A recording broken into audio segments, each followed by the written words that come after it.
በሰሜን ኢትዮጵያ ድንበር አካባቢ ከተሞች በጸጥታ ተውጠዋል። በገጽታቸው ሰላማዊና ውብ ይመስላሉ። ነገር ግን ከጀርባ ያለው እውነት እጅግ ያስፈራል። በዚሁ ቀጠና ውስጥ አንድ የውጭ አገር ተጓዥ ከተማዎችን ሲያቋርጥ ያስተዋለው ነገር ቢኖር የትራንስፖርት እንቅስቃሴው ሙሉ በሙሉ ቅርጹን መቀየሩን ነው።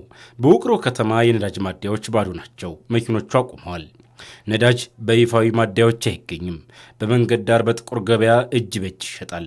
ተራ መኪኖች ከመንገድ ጠፍተዋል። በዚች ከተማ ውስጥ መኖር ማለት በየቀኑ ከአዲስ ፈተና ጋር መጋፈጥ ማለት ነው። የፖለቲካውና የኢኮኖሚው ውጥረት እንደተጠበቀ ሆኖ ወደ ውስጠኛው የህብረተሰብ ህይወት ስንገባ ሌላ አስደናቂ እውነት እንጋፈጣለን።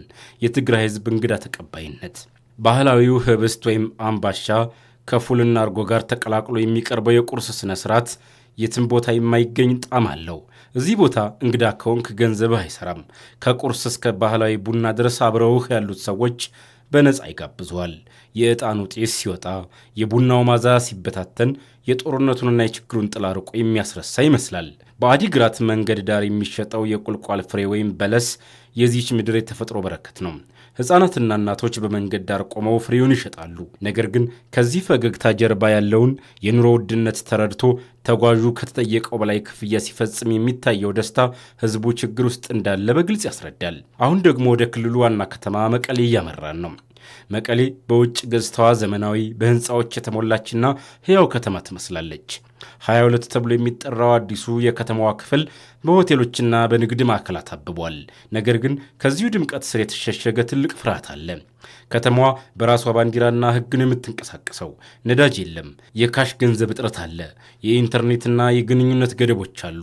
ነገር ግን ከሁሉም በላይ አደገኛው ነገር የወጣቶቹ ዕጣ ፈንታ ነው። ወደ መቀሌ አሉላ አባ ነጋ አየር ማረፊያ ስንደርስ የጉዞ እውነተኛ አስፈሪ ገጽታ ይገለጣል። የአየር ማረፊያው በሮች በጥብቅ ቁጥጥር ስር ናቸው።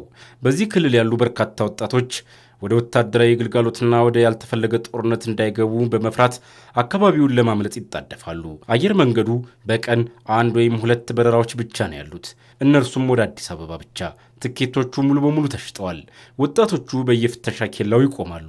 ሰነዶቻቸው በጥብቅ ይመረመራሉ። በመኪናም ሆነ በአየር መንገድ ለመውጣት የሚደረገው ጥረት በስጋት የተሞላ ነው። ማንኛውም ወጣት ከክልሉ ለመውጣት ሲሞክር ጥያቄ ይጋፈጣል። የሰሜኑ ሰማይ ሰላማዊ ቢመስልም የውስጥ እሳቱ ግን አሁንም አልጠፋም። በመጨረሻም አውሮፕላኑ ከመቀሌ አየር መንገድ ይነሳል። ከታች የሚቀረው የመሬት ገጽታ ውብ ነው። ህዝቡ አስተዋይ፣ እንግዳ ተቀባይና ኩሩ ነው። ነገር ግን በፖለቲካ ውጥረት፣ በነዳጅ እጥረትና በጦርነት ስጋት መካከል ታስሮ ይገኛል። ይህ ጉዞ የሰውን ልጅ የመቋቋም አቅም ያሳያል። የነዳጅ እጥረት ሲመጣ ወደ ኤሌክትሪክ የተቀየረ፣ የኢኮኖሚ ጫና ሲኖር እንግዳውን በነፃ የሚጋብዝና በችግር ውስጥ ሆኖ ፈገግታውን የማያጣ ህዝብ የሰሜኑ ምስጢር ይሄ ነው። በስጋት ውስጥ ያለ ጽናት። ቪዲዮን ከወደዳችሁት ላይክና ሰብስክራይብ በማድረግ ሌሎች አጋሩ። በሚቀጥለው ቪዲዮ በሌላ አስደናቂ እውነት እንገናኛለን። ሰላም ሁኑ።